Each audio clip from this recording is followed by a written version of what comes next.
You take your little two embroidery things here. And you find your embroideries. You can see I already started this. So you kind of want to just start at a corner and just pull and pick. Pull and pick. So that's the pull and pick method.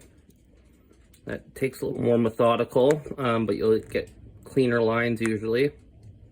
You'll start be able to just unwinding it out. The other method is just the quick scrape method, where you just slice right through it. So you just poke right on the edge of the embroidery.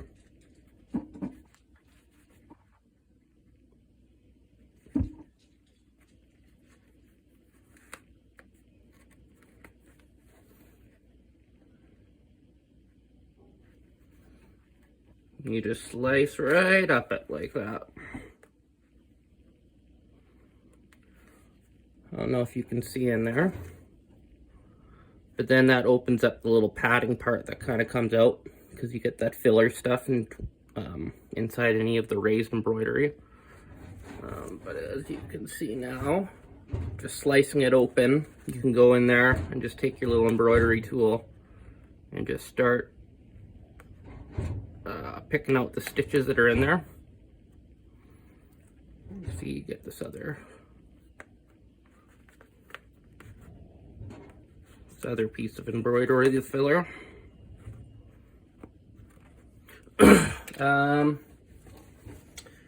And then just get your pliers here and just start methodically picking them out.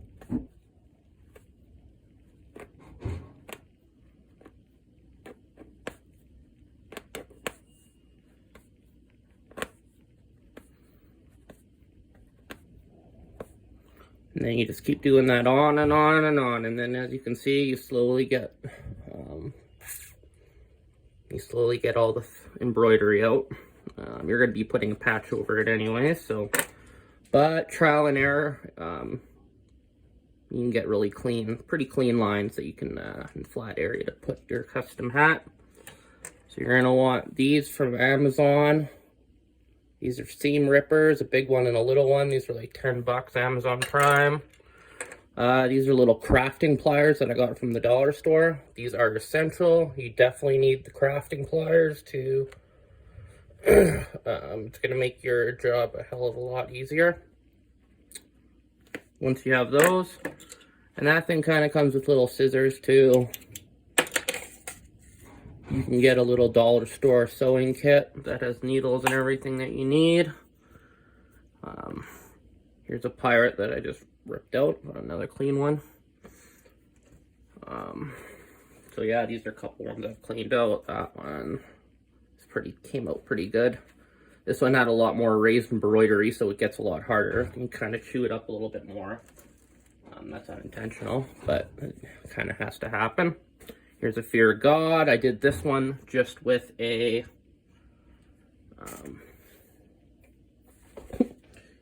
knife and my teeth, which was not a very good idea at all. Here's a Texas Rangers one I did. That one came out nice. So any of your logos that are going to come out really easy, of course, like just simple embroidery, like the Pirates logo, Cleveland Indians, the C logo, Cubs, just the normal little C logo. Those all come out real easy, and then you can kind of get nice custom caps instead of blanks that are all the same color. Here's a couple finished products after I pulled and stitched. Fear God, did a Manchester City,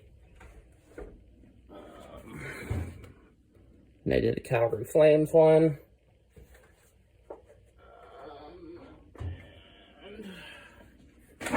Yeah, there's another Pirates one that I just did, another two-tone. So you get little different colors. A couple other things you could get. This is just same thing. This is just a little thing I got at the dollar store. It's a little, it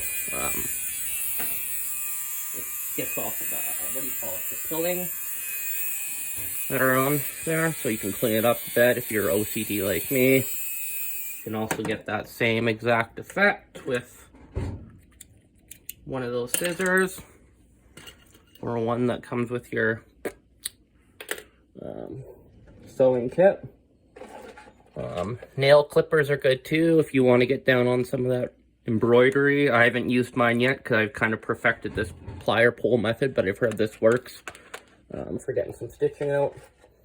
I also use this on one of the hats, so if you got some leftover scrapage or a little leftover like plastic embroidery pieces, which some of the embroidery has, you can get that to shave it off. But basically it's just trial and error. Just do it as many times.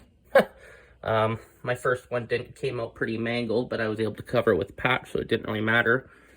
And then yeah, you eventually get really clean like that. So yeah, hopefully that helps you.